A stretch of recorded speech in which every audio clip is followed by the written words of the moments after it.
The voice message hit me like a sucker punch at 3 in the morning. "Daddy, please come home. Greg is being mean again, and Mommy won't make him stop." Emma's 12-year-old voice cracked with tears, and in the background, I could hear that smug bastard Gregor Milos laughing, actually laughing at my daughter's distress. Before we dive deeper into this story, I have one small request. Please subscribe, drop a like, comment, and hit that hype button to boost this channel so more people can discover these incredible Reddit stories. My name is Henry Lowe, and I used to think I had a pretty good life. Military attaché for the Embassy Security Division, decent paycheck, nice house in what used to be a respectable suburb outside Detroit. The kind of place where people still waved at their neighbors and kids rode bikes without helmets. Now it's all strip malls with half the stores boarded up and apartment complexes that smell like disappointment. I was pulling a double shift when Emma called, monitoring security feeds and pretending to care about diplomatic protocols. The message came through around midnight, but I didn't see it until my break. By then, it was too late to call back without waking the whole house. Instead, I got a text from my wife Daria. "You're overreacting. Greg's just helping out with discipline." Sure, and I'm the tooth fairy. Gregor Milos is Daria's cousin, supposedly.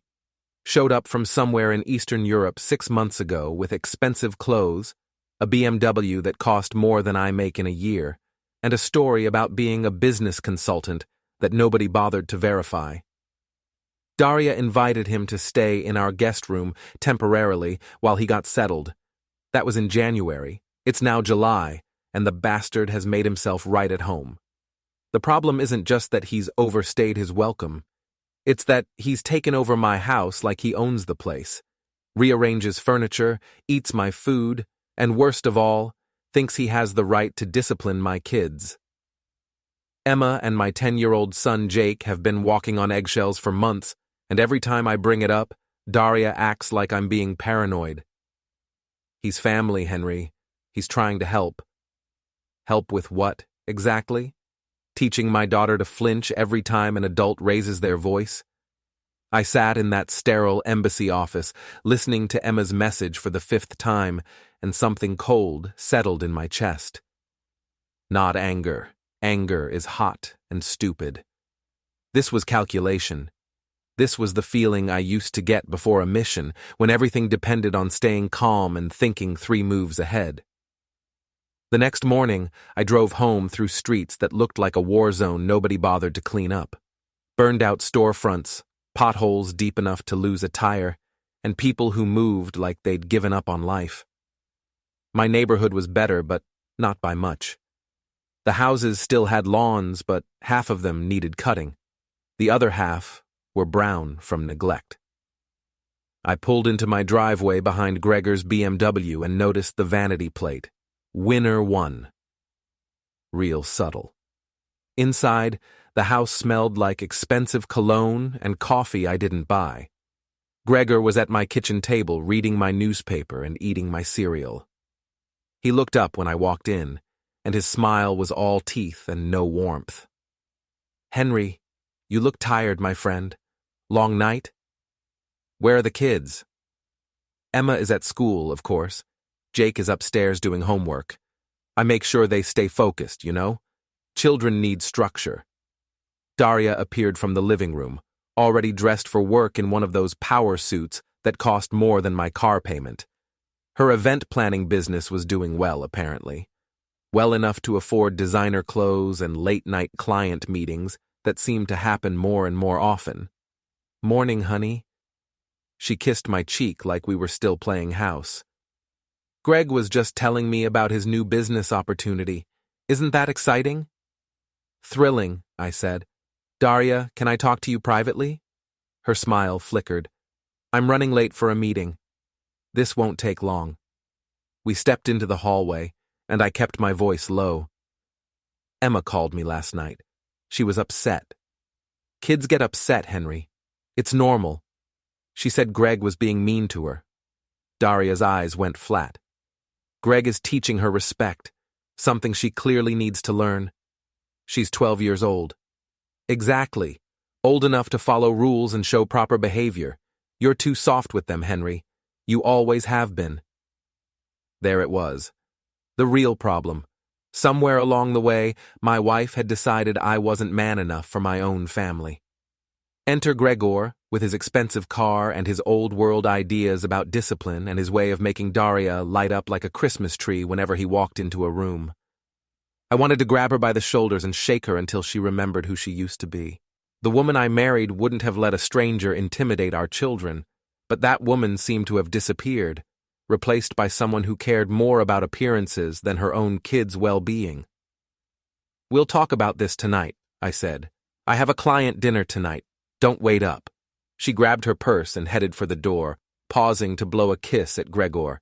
He caught it with a theatrical flourish that made me want to punch him in his perfectly straight teeth. After she left, Gregor and I stared at each other across my kitchen table. He was handsome in that European way that women seem to love. Sharp cheekbones, dark hair slicked back with product, clothes that probably cost more than my monthly salary. Everything about him screamed money and confidence, two things I was apparently lacking. "You have problem with me, Henry?" "Should I?" "I think maybe you are jealous, man. Your wife, she is successful now. She makes good money, meets important people. Maybe you feel, how do you say, left behind." I poured myself coffee from a pot I didn't make and sat down across from him. "Tell me about your business, Greg." "Import, export. Very boring stuff." "What kind of imports?" His smile never wavered. "Art, mostly. Sculptures, paintings. Rich Americans love European culture, you know. They pay very good money for authentic pieces." "And you're an expert on European art?" "I have good eye for valuable things." He glanced around my kitchen, taking in the outdated appliances and worn countertops. "Some people, they don't recognize value when they see it. They settle for ordinary things." The insult was subtle but clear. I was ordinary. My house was ordinary. My life was ordinary. And my extraordinary wife deserved better.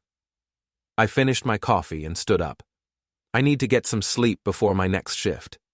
"Of course. You work very hard, Henry. Very admirable." The condescension dripped from every word. I headed upstairs but stopped when I heard Jake's voice from his room. "Dad?" He was sitting at his desk, math homework spread out in front of him, but his pencil wasn't moving. My son looked like a smaller version of me, brown hair that wouldn't stay combed, serious eyes, shoulders that were already trying to carry too much weight.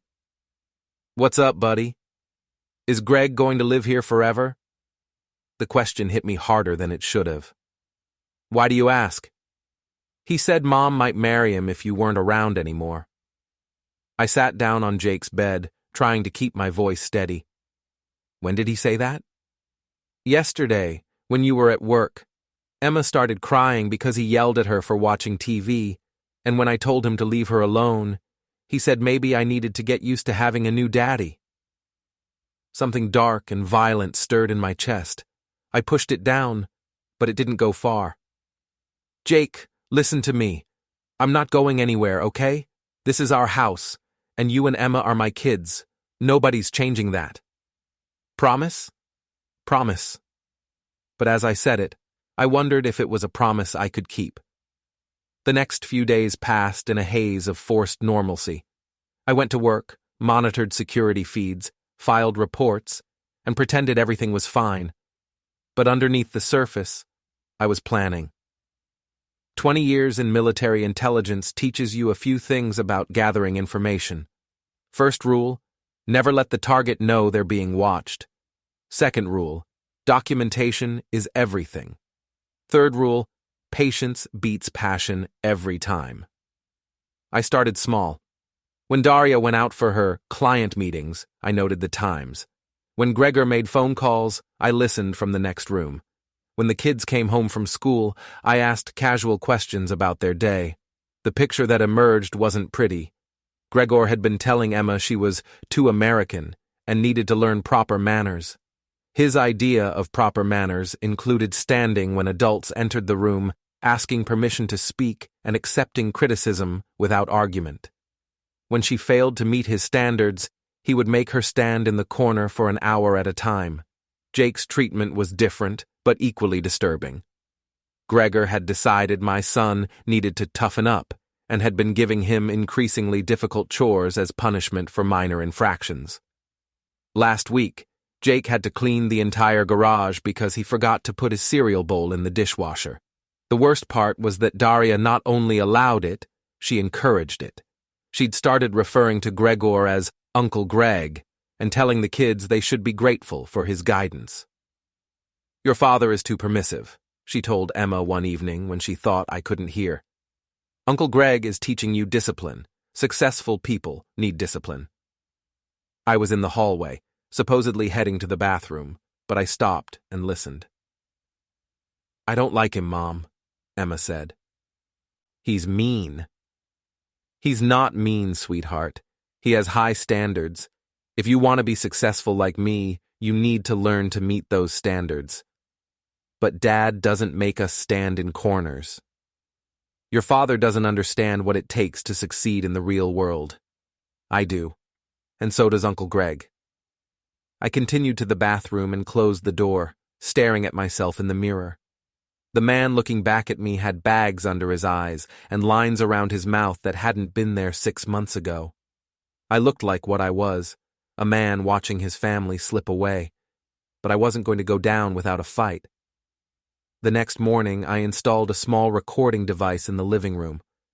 Nothing fancy, just a digital recorder I picked up at an electronics store, hidden behind some books on the shelf. If Gregor was going to play games with my kids, I wanted evidence. I also started documenting everything: times, dates, exact quotes. I opened a new email account and sent myself daily reports, creating a digital paper trail that would be hard to dispute later. The breakthrough came on a Thursday evening. Daria was at another client dinner, and I was supposedly at work, but I'd actually called in sick and was sitting in my car down the street, watching my own house. Around 8 o'clock, a black Mercedes pulled into my driveway. A woman got out, blonde, expensive-looking, definitely not a relative. She kissed Gregor on both cheeks like they were old friends, and they went inside together. I waited an hour, then used my key to enter through the back door. The house was quiet except for voices coming from the living room. I crept close enough to hear without being seen. "The children are becoming problem," Gregor was saying in accented English. "The boy especially. He does not respect authority." "Children adapt," the woman replied. Her accent was similar to Gregor's, but softer. "Give them time." "Daria says the husband is suspicious. Maybe we move too fast." "Daria is invested now. She won't back out. Too much money involved." "Money? What money?" "Still, if Henry becomes real problem, then we handle Henry. Simple." I'd heard enough. I backed away carefully and left the same way I came in, my mind racing. This wasn't just about discipline or family dynamics. There was money involved, and Gregor and his friend were talking about handling me like I was an obstacle to be removed. When I got home later that night, officially returning from work, the Mercedes was gone, and Gregor was watching TV like nothing had happened. Daria was still out. "How was work, Henry?" "Quiet night. You?" "Very boring. I read book, watched television. American TV is very strange, you know? So much violence." The irony was lost on him. Daria came home around midnight, smelling like wine and expensive perfume. She kissed me on the forehead and headed straight for the shower without making eye contact. I lay in bed listening to the water run, thinking about what I'd overheard. Whatever was happening here was bigger than just a freeloading relative. Gregor had some kind of plan, and Daria was part of it. The question was, what were they planning, and how far were they willing to go? The next morning, I got my answer. I was getting ready for work when my phone buzzed with a text from an unknown number. It was a photo of Jake at school, taken from across the playground. The message was simple. "Beautiful children. Would be shame if something happened." I screenshot the message and forwarded it to my secure email, then immediately called the school. This is Henry Lowe. I need to speak to the principal about my son Jake immediately. Is there an emergency, Mr. Lowe? There might be. I'm coming to pick him up. I called Emma's school next, then took a personal day and spent the afternoon with my kids at a movie theater across town. They were confused but happy to have unexpected time with their dad. I was trying not to let them see how scared I was. That evening, I confronted Daria in our bedroom. We need to talk about your cousin. She was putting on makeup for another client meeting, but her hand paused when she heard my tone. What about him? Someone sent me a threatening text about the kids today. What kind of threat? I showed her the photo. She studied it for a long moment, and I watched her face carefully. If she was surprised or concerned, she hid it well. This could be from anyone, Henry. You're being paranoid. Am I? Because it seems like a hell of a coincidence that your cousin shows up, starts terrorizing our kids, and now someone's taking pictures of them at school. She set down her lipstick and turned to face me. Greg is not terrorizing anyone. He's providing structure and discipline that they clearly need. And if someone is bothering our children, maybe you should focus on that, instead of harassing my family. Your family? What about our family? Our family includes Greg now. He's been nothing but helpful, and you've been nothing but hostile since the day he arrived. Helpful? Daria, he threatened to replace me as their father. He said no such thing. Jake told me. Jake is 10 years old. Children exaggerate, Henry. They make up stories to get attention. I stared at my wife, this woman I'd loved for 15 years, and realized I was looking at a stranger. The Daria I married would have been on the phone with the police the moment she saw that photo. This Daria was making excuses for a man who was threatening our children. What's really going on here? I asked quietly. Nothing is going on. You're having some kind of midlife crisis and taking it out on Greg because he's successful and confident and everything you're not. The words hit like physical blows. Everything I'm not? Look at yourself, Henry. Look at this house, your job, your life. You're 40 years old, and what do you have to show for it? A government salary and a mortgage you can barely afford. Greg is building something. He's going places. And you want to go with him? She didn't answer, but she didn't have to. The silence said everything. I left the bedroom and went downstairs, where Gregor was helping Jake with his homework. My son looked miserable, erasing and rewriting the same math problem over and over while Gregor criticized his handwriting. That's enough, I said. Gregor looked up with that infuriating smile. Jake needs to learn precision. Sloppy work leads to sloppy thinking. He's 10 years old. His homework is fine. You are too soft, Henry. This is why American children have no discipline. I walked over and stood behind Jake's chair, putting my hands on my son's shoulders. He leaned back against me, and I could feel the tension in his small body. Jake, go upstairs and get ready for bed. I'll check your homework later. But Uncle Greg said, I'm your father. Go upstairs. Jake looked between us, clearly torn, then gathered his books and headed for the stairs. Gregor watched him go with disapproval. You undermine my authority, he said when we were alone. Your authority? This is my house and those are my children. You have no authority here. Daria disagrees. Daria is wrong. He stood up slowly, and I was reminded that he was taller than me by a few inches. Younger, too, and probably in better shape. But I'd been in fights before, and something told me Gregor hadn't. Maybe you are the one who is wrong, Henry. Maybe you are the one who does not belong here anymore. Is that a threat? Is observation? Successful man takes care of his family. Unsuccessful man. He shrugged. Gets replaced. I wanted to hit him. Every instinct I had was screaming at me to grab him by his expensive shirt and throw him through my front window. Instead, I smiled. You know what, Greg? You might be right. Maybe it is time for some changes around here. His smile faltered slightly. He'd been expecting anger, not agreement. I'm glad you see reason. Oh, I see lots of things. More than you know. I headed for the stairs, then turned back. By the way, tell your friend with the Mercedes she left her cigarettes in the driveway. Wouldn't want Daria to find them.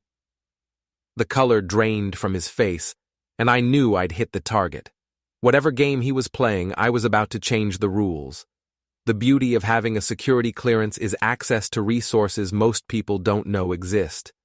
Databases, background check services, surveillance equipment that's perfectly legal if you know where to get it. After 20 years in intelligence, I knew where to get it.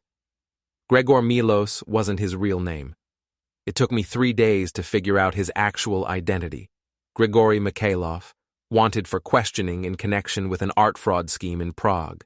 Not exactly the successful businessman he'd claimed to be. The woman with the Mercedes was Anya Novak, his partner in more ways than one.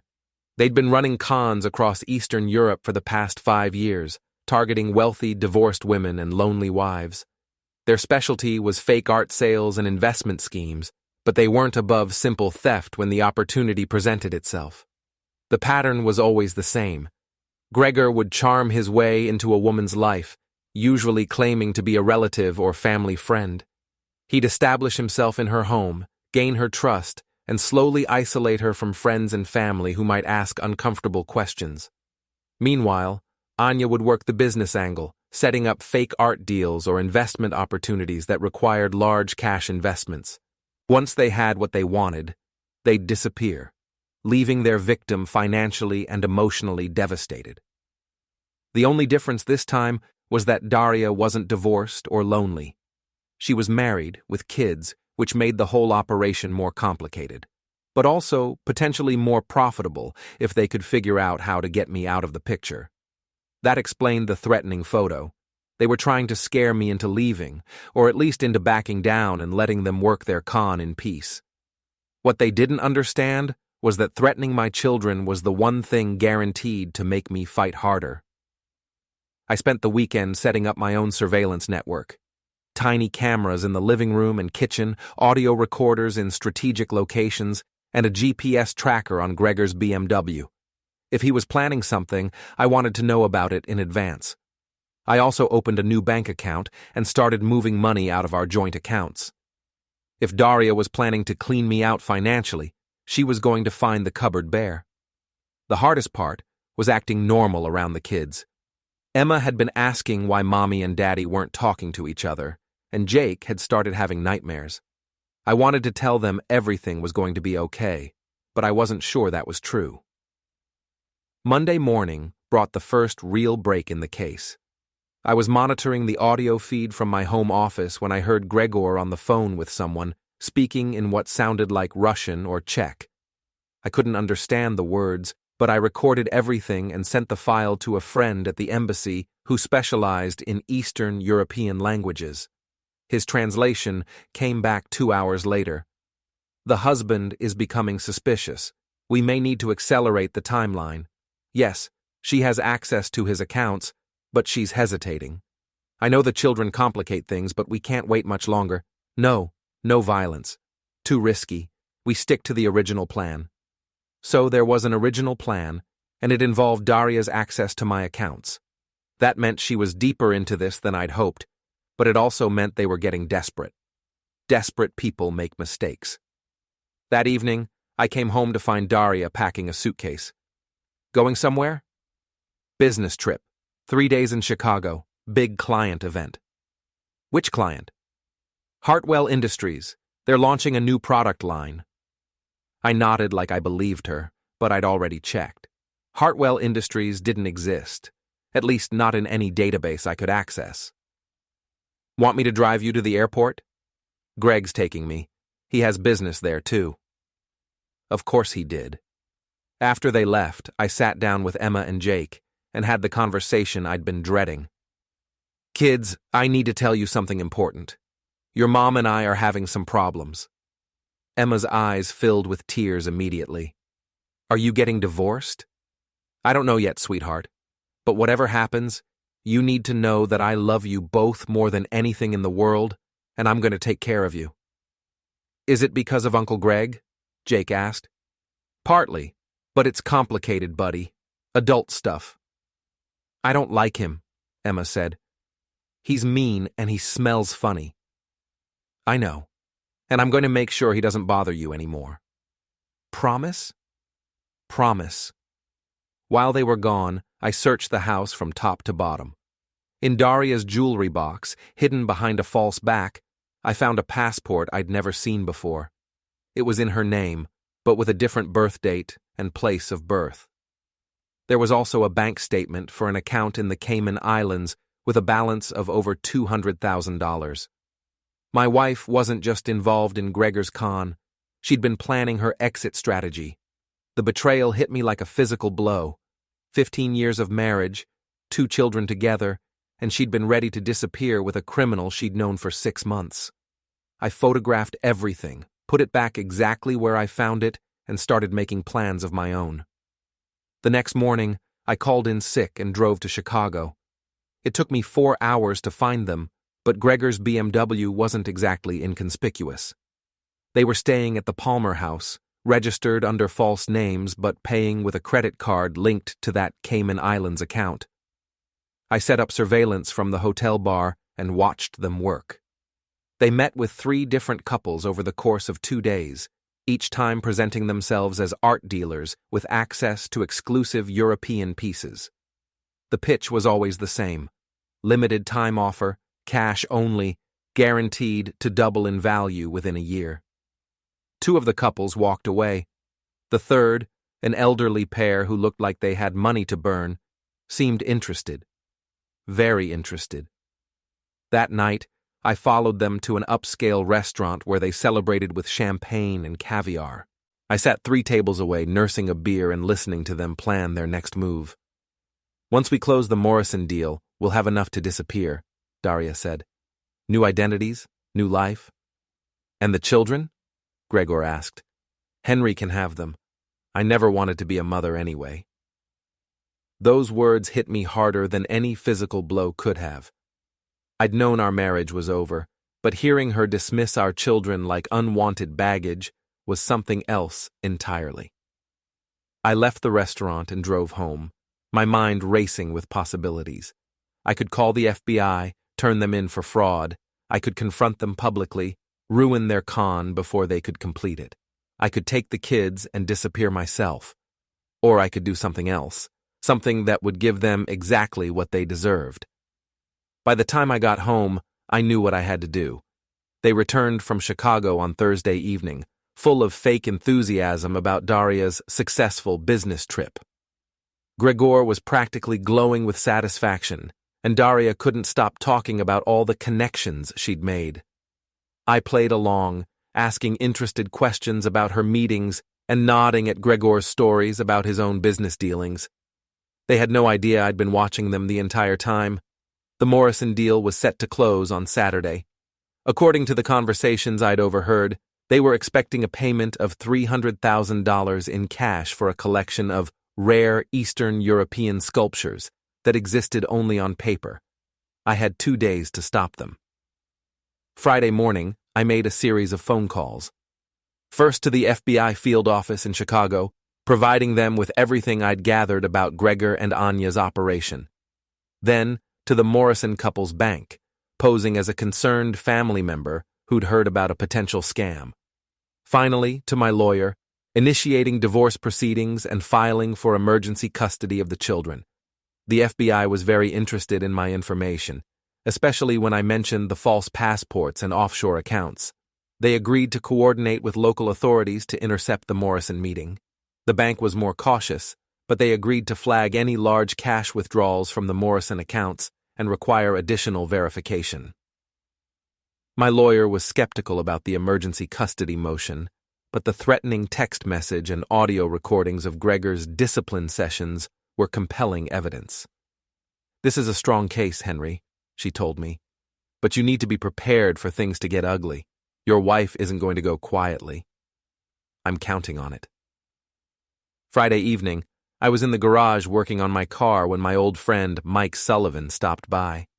Mike and I had served together in Afghanistan, and he'd been my best man at my wedding. He was also a detective with the county sheriff's department. Heard you might be having some trouble at home, he said without preamble. Where'd you hear that? Emma called my daughter crying yesterday. Said some guy was living in your house and being mean to her and Jake. I set down my wrench and looked at him. Mike was a big guy, 6'4", and built like a linebacker, but he had kids of his own and a soft spot for children in trouble. It's complicated, Mike. Uncomplicate it for me. So I did. I told him everything, Gregor's real identity, the con they were running, Daria's involvement, the threats against my children. I showed him the evidence I'd gathered and played him some of the audio recordings. When I finished, Mike's face was dark with anger. You should have called me weeks ago. I needed proof. You've got proof. What you need now is backup. I can handle this myself. Like hell you can. These people threatened your kids, Henry. That makes it personal for me, too. Mike had been there when Emma was born, had taught Jake how to throw a baseball, had been part of our family for years. If anyone had a right to be involved, it was him.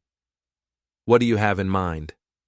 Well, for starters, we're going to have a little conversation with your house guest, man to man. Saturday morning arrived gray and rainy, matching my mood perfectly. Daria was getting ready for another client meeting, actually the Morrison deal, and Gregor was pacing the house like a caged animal. The tension was so thick you could cut it with a knife. You seem nervous, Greg, I observed over breakfast. Big day today, important business meeting. Art deal? His eyes sharpened. How do you know about art deal? Lucky guess. You've been talking about European art a lot lately. Daria appeared in the doorway, dressed in a black suit that probably cost more than my monthly salary. She looked beautiful and dangerous, like a spider in designer clothing. Ready to go? She asked Gregor. Almost. Henry, we need to talk when I get back. About future arrangements. Looking forward to it. They left in Gregor's BMW, and I immediately called Mike. They're moving. You in position? Been here for an hour. Chicago PD is set up at the meeting location. Your boy's not going to make it to his appointment. What about Daria? That's up to you, partner. But I'd say she's made her choice. An hour later, my phone rang. It was Daria, and she was screaming. What did you do? What the hell did you do? I'm sorry, you're breaking up. Bad connection. The FBI arrested Greg. They're saying he's some kind of criminal. Are you okay? Do you need me to come get you? Don't play dumb with me, Henry. I know you did this. Did what? I've been home all morning with the kids. There was a long pause, and when she spoke again, her voice was cold as ice. You have no idea what you've done. No idea what this is going to cost you. Enlighten me. I want you out of my house, today. Pack your things and get out. Your house? I think you mean our house, the one with my name on the mortgage. We'll see about that. She hung up, and I smiled for the first time in weeks. Let her make threats. I had a few surprises of my own waiting for her. She came home 2 hours later, slamming doors and throwing things around like a toddler having a tantrum. I was in the living room with Emma and Jake, playing board games and pretending everything was normal. Kids, go upstairs, Daria snapped. Your father and I need to talk. Actually, they can stay, I said calmly. This concerns them too. Henry, I'm warning you. Warning me about what?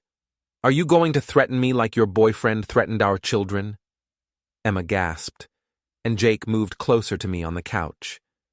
Daria's face went white. I don't know what you're talking about. I pulled out my phone and played the audio recording of Gregor telling Jake he might need a new daddy. Then I showed her the threatening text message with Jake's photo. Want to explain this to the kids, or should I? You recorded us? You spied on your own family? I protected my family from criminals who were using my wife to run a con game. That's not... Greg is Grigory Mikhailov, wanted in 3 countries for fraud. His girlfriend Anya is probably in custody by now too, along with all that money you thought you were going to steal. The fight went out of her like air from a punctured balloon. She sank into a chair, looking suddenly older and more fragile than I'd ever seen her. How long have you known? Long enough. The question is, how long have you been planning to abandon your children? Emma started crying, and Jake put his arm around her. They were too young to understand all the details, but they understood enough. I never meant for it to go this far, Daria whispered. But it did. You chose a criminal over your own family. You let him terrorize our children. You were ready to steal everything we'd built together and disappear. I was unhappy, Henry. I felt trapped. So you decided to trap everyone else instead. The doorbell rang, interrupting our standoff. I opened it to find my lawyer, along with a sheriff's deputy I didn't recognize. Mr. Lowe, I have some papers for your wife. Daria took the divorce papers and custody motion with shaking hands. As she read, her face went from pale to red to pale again. You can't do this. You can't take my children away from me. I'm not taking them away. I'm protecting them. From you and from the criminals you brought into their lives. I'll fight this. I'll get a lawyer and fight this with everything I have. With what money? Your boyfriend's assets are frozen, and that Cayman Islands account has been seized as evidence. You're broke, Daria, and unemployed, since I doubt your clients are going to want to work with someone involved in an international fraud case. The deputy stepped forward. Ma'am, I also need to inform you that there's a warrant for your arrest in connection with the Mikhailov case. You're not under arrest at this time, but you'll need to surrender your passport and remain available for questioning. Daria looked around the room, at me, at the kids, at the life she'd thrown away for a chance at easy money. For a moment, I almost felt sorry for her. Almost. I need to pack some things, she said finally. Take what you need, but this is Emma and Jake's home now. Mine too. She went upstairs, and I heard her moving around, opening drawers and closets. The kids sat close to me on the couch, not saying anything but not letting go either. 20 minutes later, she came back down with a suitcase and her purse. She stopped in front of Emma and Jake, and for a second I thought she might apologize, might try to explain or at least say goodbye properly. Instead, she just said, "Be good for your father." Then she walked out the door and out of our lives. The next few weeks passed in a blur of legal proceedings, police interviews, and attempts to return to normal life. Grigory, was extradited to Prague to face charges there, but not before he was convicted of fraud and conspiracy here in the States. He got 8 years, which seemed like justice to me. Anya Novak was arrested at O'Hare Airport trying to board a flight to Budapest with a suitcase full of cash and 3 different passports. She decided to cooperate with authorities in exchange for a reduced sentence, which meant more evidence against Gregor and, unfortunately, against Daria. My wife, soon to be ex-wife, was charged with conspiracy and money laundering. Her lawyer worked out a plea deal that kept her out of prison, but she lost everything else. The house, the kids, her business, her reputation. She moved in with her sister in Phoenix and got a job waiting tables at a chain restaurant. I should have felt vindicated. Instead, I just felt tired. The kids were resilient in the way children are, but they needed time to heal. Emma started seeing a counselor to deal with her anxiety, and Jake threw himself into Little League with an intensity that worried me sometimes. We all went to family therapy together, trying to figure out how to be a family of 3 instead of 4. Mike Sullivan became a regular fixture at our house, along with his wife Carol and their daughter Sarah. They helped fill some of the empty spaces that Daria's absence had created, and gradually, we started to feel like a family again. The hardest part was explaining to Emma and Jake why their mother had made the choices she did. How do you tell a 12-year-old that her mom chose money over her children? How do you explain to a 10-year-old that some people are willing to hurt others to get what they want?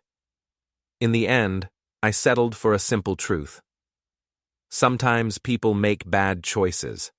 That doesn't mean you're bad or that you did anything wrong. It just means they chose something else over what was really important. 6 months after Gregor's arrest, I got a letter from Daria. It was addressed to me, but clearly meant for the kids, too. "Henry," it began, "I know you have no reason to forgive me, and I'm not asking you to.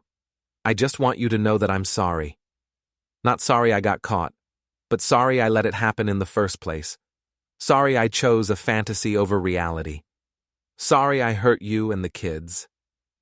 I know I don't deserve to be part of their lives anymore, but please tell them that I love them. That leaving them was the hardest thing I've ever done, but also the right thing. They deserve better than what I became. Take care of them, Henry. You were always the better parent anyway." I read the letter 3 times, then put it in my desk drawer. Maybe someday, when Emma and Jake were older, I'd show it to them. Maybe it would help them understand. Or maybe I'd just keep it as a reminder of how quickly everything can change. The divorce was finalized on a Tuesday in March.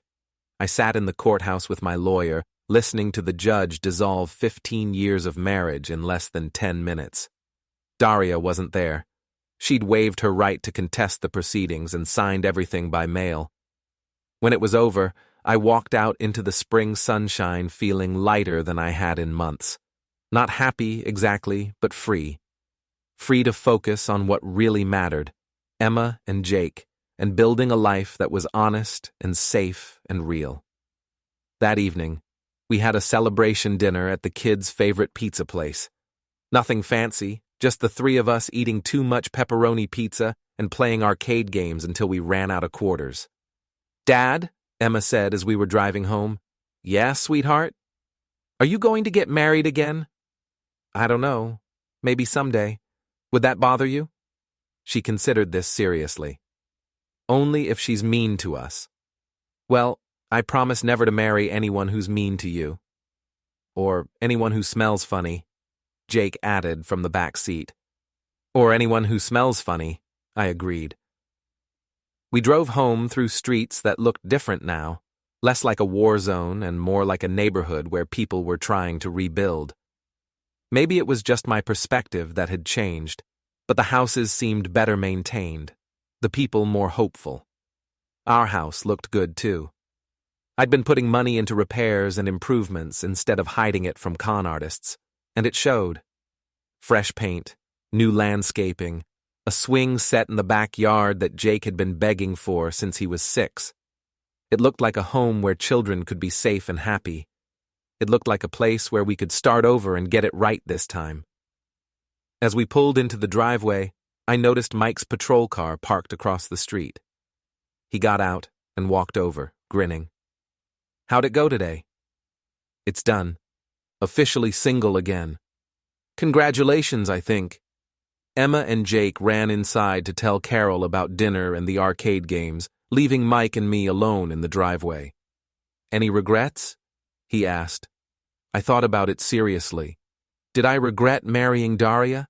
Did I regret the years we'd spent together, the life we'd built before it all fell apart? "No," I said finally. "No regrets.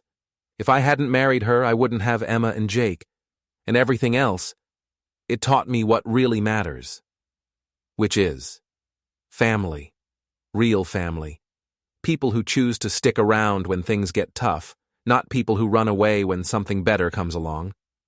Mike nodded. "Speaking of which, Carol's making her famous lasagna tomorrow night. You 3 are invited." "We'll be there." He started to leave, then turned back. "Henry, for what it's worth, I think you handled this whole thing exactly right. You protected your kids, you got rid of the threats, and you didn't let anger turn you into something you're not. That takes strength." It didn't feel like strength. Most of the time, it felt like I was barely holding it together. That's what strength is, partner. Holding it together when everything's falling apart. After he left, I sat on my front porch and watched the sun set over my neighborhood. Tomorrow would bring new challenges. Single parenting wasn't going to be easy, and the kids still had healing to do. But tonight, for the first time in months, I felt like we were going to be okay. Emma appeared in the doorway behind me. "Dad, Jake wants to know if we can make popcorn and watch a movie." What movie? Something funny. We're tired of being sad. I stood up and put my arm around my daughter's shoulders. Funny sounds perfect. We went inside together, leaving the past on the porch where it belonged. Inside was warmth and light and the sound of my son laughing at something on TV. Inside was home. And that was enough. More than enough.